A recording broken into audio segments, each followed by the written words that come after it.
This was the original blonde bombshell. This was the American actress Jean Harlow, the first blonde bombshell.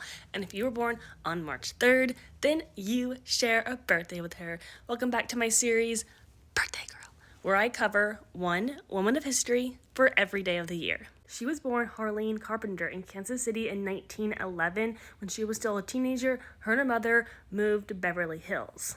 At one point, she gave her friend a ride to the studio, and they saw her, and they're like, hey, you should go to Central Casting, and her friend kind of like bet that she wouldn't do it, and so she did, but she took her mother's maiden name as her stage name, Jean Harlow. In the beginning, she had some minor roles that weren't even credited, but eventually she was cast in the movie Hell's Angels because it was a talkie, and the original actress, her accent was so strong they just couldn't work with her, and so they went with Jean instead.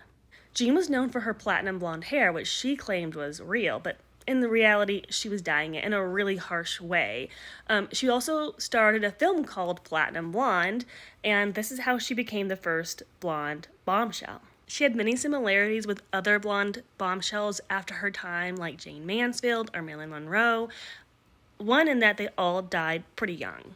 Jean was getting sicker and sicker. At one point, she was misdiagnosed as having an inflamed gallbladder.